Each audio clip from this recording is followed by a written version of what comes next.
Muốn mua đồ xịn giá ngon, qua One Way gấp chứ còn chờ chi. Chính sách hấp dẫn cực kỳ, 1 tháng đổi trả, tội gì không mua. One Way, đơn vị phân phối điện thoại, iPad, MacBook chính hãng rẻ nhất thị trường.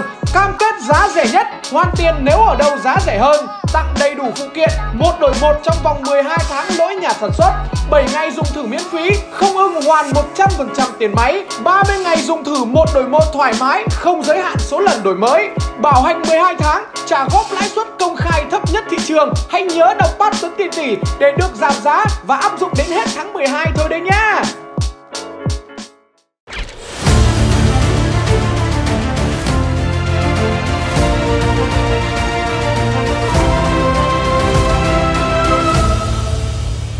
Xin chào tất cả quý vị và các bạn cùng đến với chương trình Đàm Đạo Lịch Sử, một chương trình chuyên nói về lịch sử được phát vào lúc 21 giờ mỗi tối chủ nhật hàng tuần trên kênh của Tuấn Tiền Tỷ.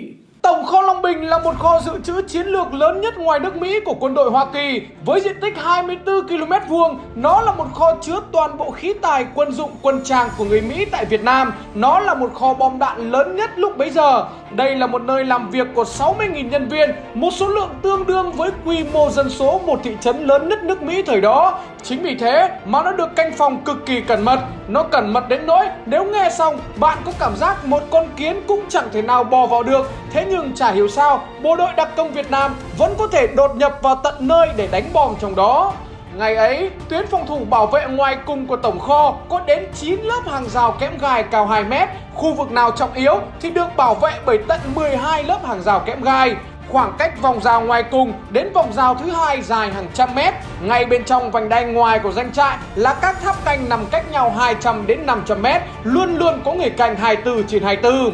Cách bố trí này tạo cho người phòng thủ có thể bắn chéo để hỗ trợ nhau mỗi khi bị đột nhập.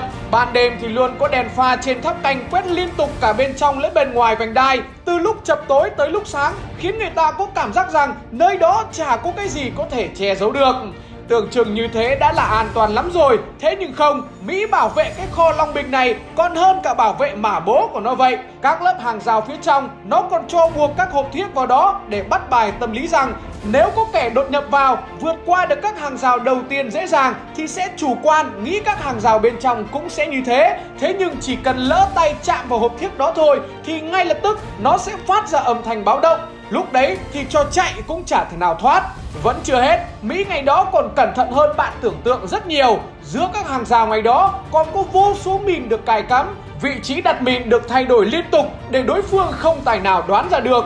Bẫy pháo sáng cũng được cài khắp nơi. Khi lỡ tay động vào khiến nó kích hoạt, ống phóng sẽ bắn pháo sáng lên độ cao hàng trăm mét, rồi một chiếc dù bung ra giúp pháo sáng rơi xuống từ từ. Trong lúc rơi, nó sẽ soi rọi cả một vùng rộng lớn. Hễ có bò vào mà động phải pháo sáng thì thôi, lúc đó coi như xong. Nếu dừng ở đây thì quy trình bảo vệ của Mỹ lại quá tầm thường. Tổng kho Long Bình ngày ấy có các binh lính đi tuần tra liên tục bằng xe cơ giới, mỗi đợt tuần tra cách nhau 5 phút. Ngoài đi tuần bằng xe thì còn có thêm cả lính đi tuần bằng chân cùng với chó nghiệp vụ, khiến người ta cảm giác không có một cái gì có thể lọt qua đấy được. Mọi thứ tưởng là như thế, thế nhưng lại không phải như vậy. Cái gì hoành tráng đến mấy cũng có điểm yếu của nó. Bộ đội của ta nhỏ bé đến mấy cũng có cái mạnh của bộ đội ta. Nếu Mỹ có B-52 khiến các nước phải khiếp sợ thì Việt Nam có bộ đội đặc công khiến cả thế giới phải kính nể. Và trận đánh tổng kho Long Bình là một minh chứng đối với thế giới. Sau khi phân tích thì đặc công của ta thấy rằng mìn bên trong các hàng rào thép gai tạo cảm giác yên tâm cho người phòng thủ, thế nhưng nó lại gián tiếp tạo thuận lợi cho bên đột nhập. Mìn nằm giữa các hàng rào như thế, thế nên chẳng bố con thằng nào dám bén mảng vào đó cắt cỏ cả. Chính vì thế mà cỏ mọc tùm tươi tốt. Cỏ mọc cao tạo điều kiện cực kỳ lớn cho đặc công của mình ngụy trang để đột nhập vào căn cứ. Ngày đó, Mỹ quá tự tin vào mạng lưới bảo vệ của mình nên binh lính trong trại cứ để cỏ mọc tùm từ vành đai vào tận lớp trong cùng. Chính vì thế mà đặc công của ta cực kỳ tin tưởng vào khả năng thành công của phi vụ đột nhập này.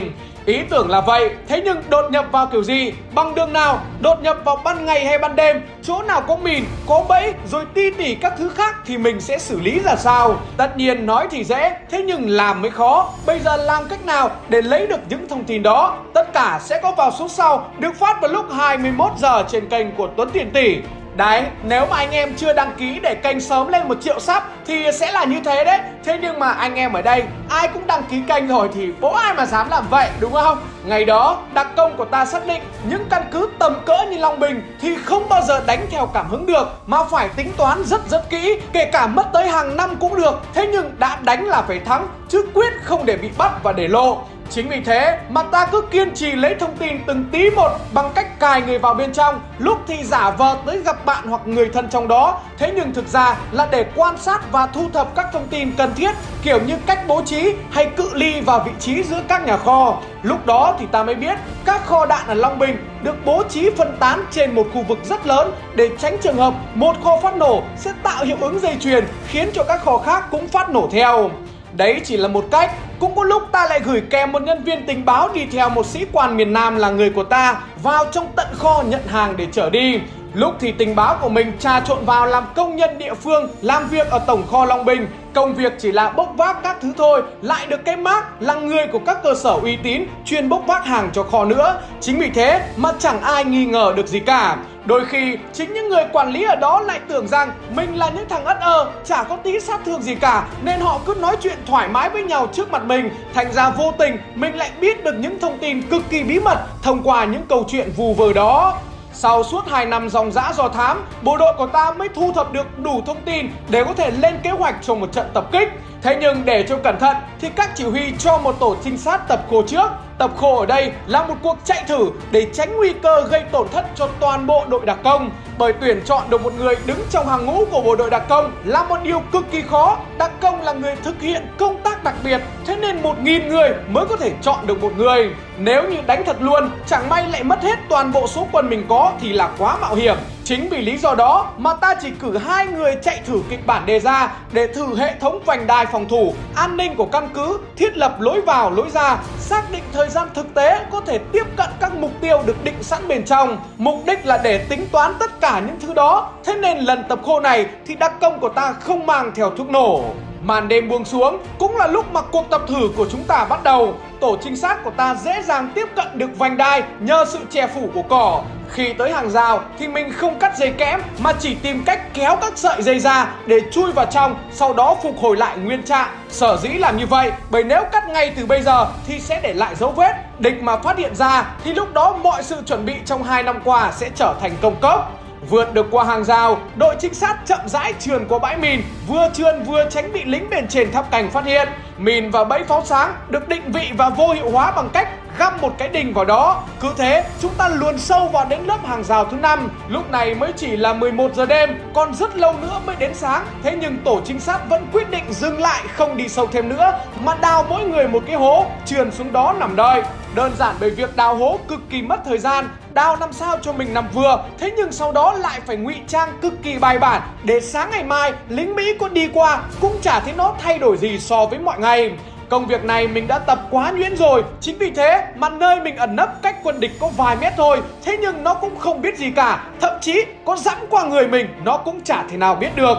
Qua cả một ngày, đến đêm hôm sau thì đội trinh sát của ta lại tiếp tục cuộc hành trình tiến sâu vào bên trong. Tiến được vào đến hàng rào cuối cùng thì nhiệm vụ của hai trinh sát là tính cự ly giữa các mục tiêu, xác định khoảng thời gian cần để tiếp cận chúng, rồi sau đó rút ra.